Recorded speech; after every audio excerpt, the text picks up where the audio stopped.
Akshi, le royaume du feu, est une terre volatile de passion et d'agressivité. Si bien que le chaos le frappa peut-être plus que les autres royaumes.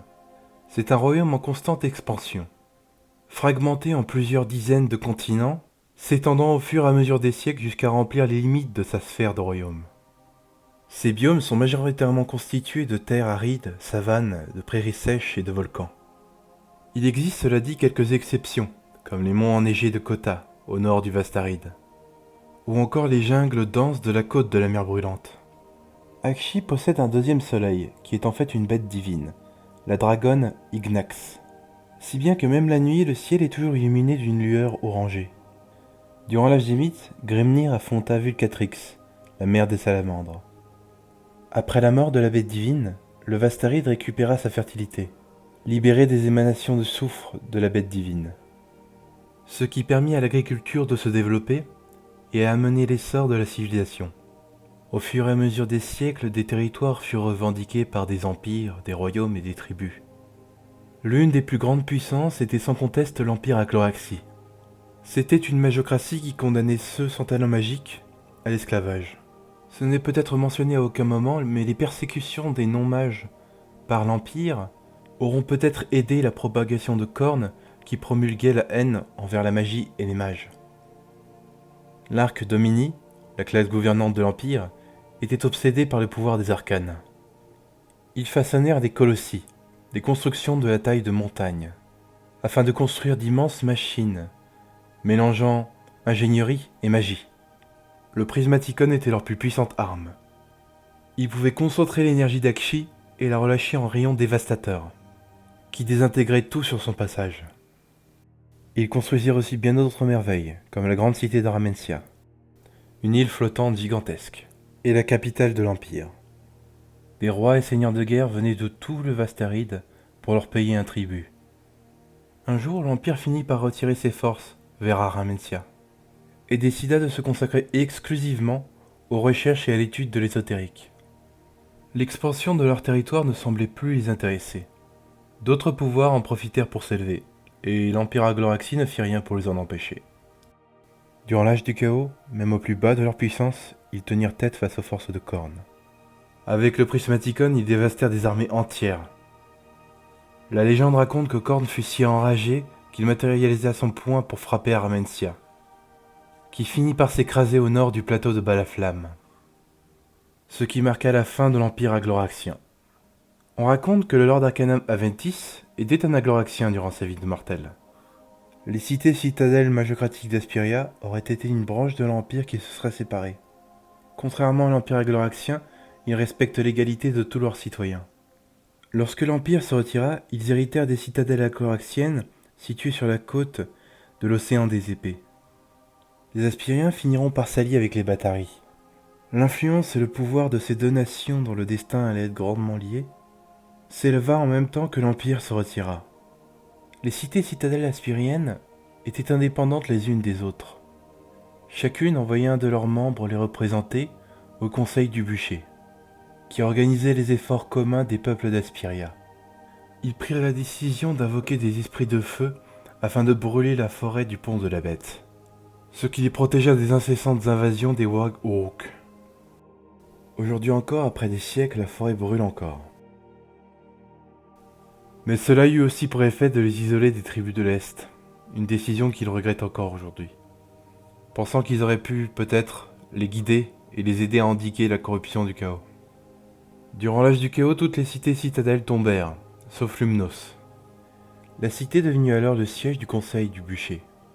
Elle est aussi connue pour abriter la plus grande académie d'Aspiria, la maison des braises montantes. Cette université est connue à travers tous les royaumes non seulement pour ses enseignements en magie, mais aussi en histoire et en art. Si bien que leur librairie abrite du savoir et de l'histoire provenant de l'âge des mythes, qui est perdu pour le reste des royaumes. Pyros Toura est la directrice de l'académie, et une puissante mage du domaine du feu. Elle est notamment connue à travers le Vastaride pour l'invention du feu froid, une substance alchimique créant des flammes rafraîchissantes. Ce qui, cela va sans dire, dans le royaume du feu, est un luxe que beaucoup sont prêts à payer. Sous sa direction, l'ancienne tradition de la chasse aux morts vivants a été rajouté de nouveau dans leur curriculum. Un héritage qui remonte avec leur conflit avec Golvaria, durant l'âge des mythes. Les demandes de service des diplômés de l'académie sont en augmentation constante depuis la venue du nécroséisme. Les marchés de Lumnos sont connus pour leur abondance d'artefacts magiques. Leurs mages marchands cependant ne sont pas vraiment intéressés par des richesses conventionnelles. Le plus souvent, ils accordent leurs biens en échange de savoir perdu, ou de tâches dangereuses à accomplir, pour faire avancer leurs recherches. L'Aiguille d'Acier est une forteresse gardant les détroits située entre l'océan des épées et la mer polychromatique. Cette mer doit son nom au fait que les Aspiriens y rejetaient les déchets de leur expérience magique et alchimique, ce qui changea sa nature et son fonctionnement de manière permanente. Cette forteresse avait été placée là car le pont de Saumur était, avec le pont de la Bête, le seul moyen d'accéder à leur terre. Leur défense magique était telle que les forces de Khorne durent se résigner à prendre la voie de la mer pour attaquer Aspiria.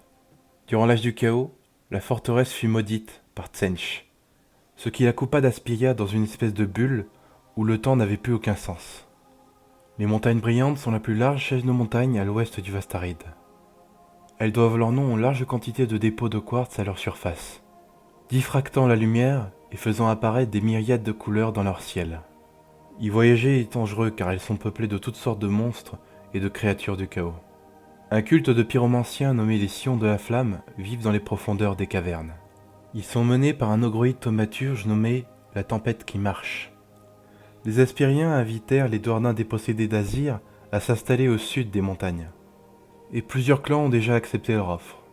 Brightspear, une des anciennes citadelles agloraxiennes, a été récemment recolonisée par les Aspiriens et Lost de Stormcast, des porteurs de guerre célestes. Ensemble, ils combattent l'influence des forces de Tsench, qui semblent vouloir chercher les secrets des Agloraxiens. Lost des porteurs de guerre célestes n'a pas été choisi au hasard.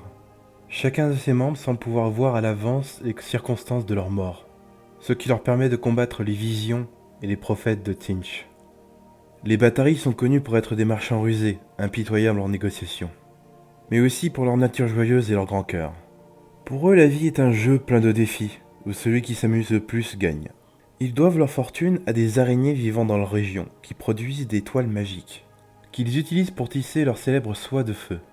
Avec leur fortune, ils construisent une garde au chaud en hiver et au frais en été. Leurs couleurs ont aussi la particularité d'onduler et de scintiller comme des flammes sur la surface. C'est l'une des richesses les plus demandées à travers les royaumes, et fut la base qui créa leur empire marchand. Avec leur fortune, ils construisirent une flotte qu'ils nommèrent l'Armada de Fer. Leurs alliés les Aspiriens enchantèrent une partie de la flotte afin de leur permettre de voler. Ce groupe de bateaux volants fut nommé le marché flottant. Avec l'arrivée du chaos, quasiment toutes les forces de Bâtard furent détruites. Des forces de Norgul arrivées de Kota détruisirent l'Armada de Fer. Les forces de Khorne arrivèrent par l'est et les réduirent en esclavage.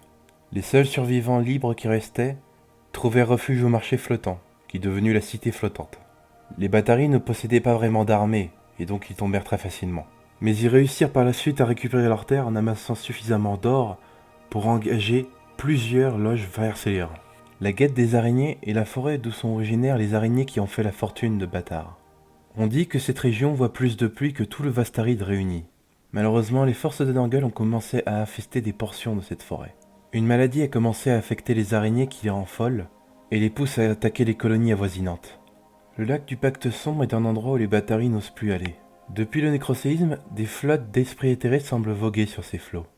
Et en certaines nuits, la surface du lac semble refléter des constellations qui n'appartiennent pas à Akshi.